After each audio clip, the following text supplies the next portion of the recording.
The subject's name is Scott Yeomans. His date of birth is 7/8/86. He has an extensive mental health history to harm himself, and he's made statements to harm others. And that's going to parlay into what I'm going to be describing right now, the situation. So at 8:14 this morning, Scott Yeomans is trying to break into a gun store on Little Road, right down the street from here. He starts banging on it. He actually gets a sign, starts trying to get a metal sign, start bashing into the window of the gun store. Next to that gun store is a gas station. And the person at the gas station says, "What are you doing?" And he says, "I'm trying to break into this gun store." After some unsuccessful attempts, he starts walking away.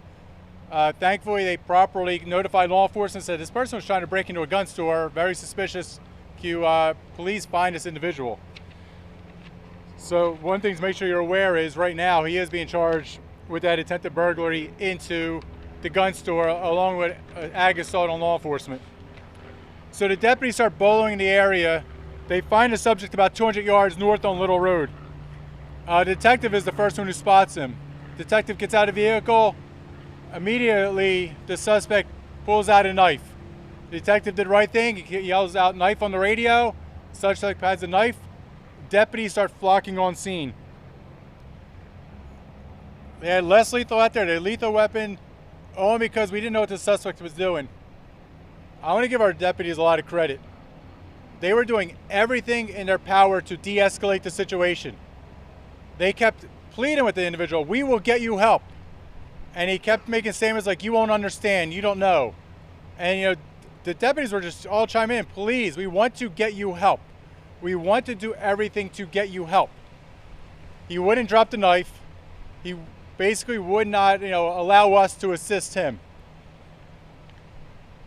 As they were still trying to set up with the less lethal to try to get a situation where they can end this peacefully, the subject started charging at the deputies with the knife. Simultaneously, they were firing lethal rounds and less lethal rounds at the subject. Let me make this abundantly clear, and we will release the video. We will show you it. The subject was in extremely close proximity to the deputies. He was charging at them with the knife. It wasn't like he was walking. He started in a dead-out sprint. He started trying to get there really quickly towards them. When you're in that short distance, you got to do everything you can, not only to stop that subject, but to protect your fellow deputies. And that's what they were out there doing.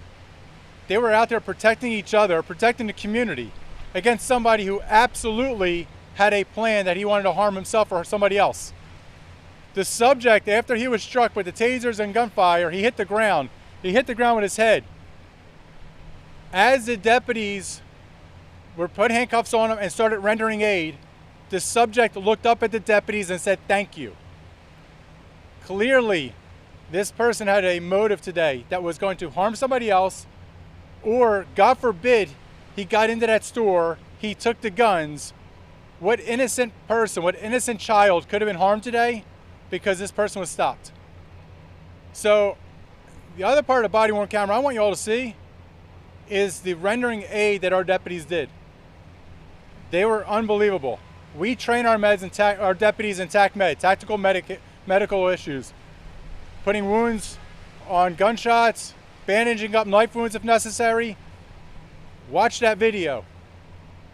What the Pasco deputies did there was unbelievable today.